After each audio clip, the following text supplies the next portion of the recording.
சிங்கப்பெண் அதிரடிப்படையா அல்லது கலாச்சார காவல் படையா? பெண்களுக்கு கலாச்சார வகுப்பு எடுக்கிறதுக்காக இந்த படையை உருவாக்கி வச்சிருக்காங்க.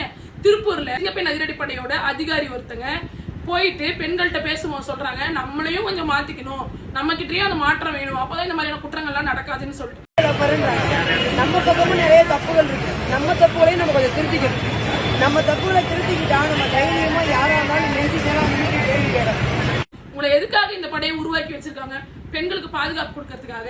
பெண்களுக்கு ஏதாவது பாலியல் ரீதியான துன்புறுத்தல்கள் ஏற்படுது அப்படின்னா அதுக்கான நடவடிக்கை எடுக்கிறதுக்காக, அந்த பிரச்சனைகளை பார்க்கறதுக்காக தானே உங்களை உருவாக்கி வச்சிருக்காங்க. அதை விட்டுட்டு பெண்கள்கிட்ட போய் எப்பயும் போலீஸ் ஸ்டேஷன்ல நடக்கும்ல, பெண்கள் ஏதாவது கம்ப்ளைண்ட் கொடுக்க போனா, நீ ஏன் அந்த இடத்துக்கு போன, நீ ஏன் இந்த இடத்துக்கு போன, நீ ஏன் அவ்வளோ நேரத்துக்கு போன, நீ ஏன் அந்த ட்ரெஸ் போன, நீ ஏன் அந்த பையன் கூட போன அப்படின்லாம் கேட்பாங்கல்ல.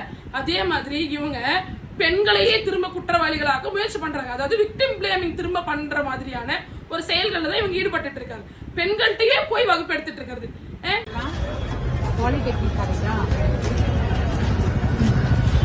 ஒழுக்கமா படிங்க,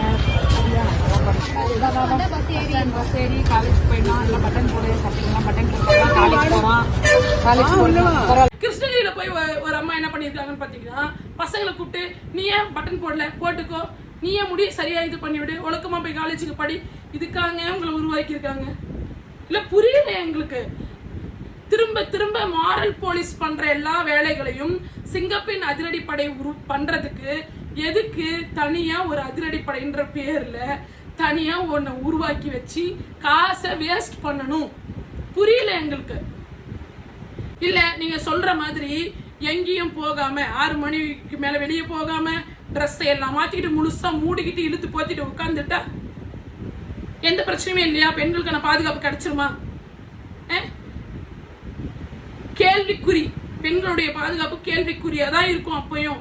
ஏன்னா இந்த சமூகத்துல பெண்களை போக பொருளாக மட்டுமே பார்க்கிற மனநிலை இருக்கிற வரைக்கும் இங்க பெண்களுக்கு பாதுகாப்பு கிடையாது. திரும்ப திரும்ப பெண்களையே குற்றவாளிகளாக மாற்றும் மாதிரியான இந்த வேலைகளை இந்த சிங்கப்பெண் அதிரடிப்படையும் செய்யுது. அப்படின்னா இப்படி ஒரு அதிரடிப்படையை உருவாக்கி இருக்கிறதுனால பெண்கள் பாதுகாப்புக்கு அப்படின்னு எந்த பிரயோஜனமும் ஏற்பட போறது கிடையாது.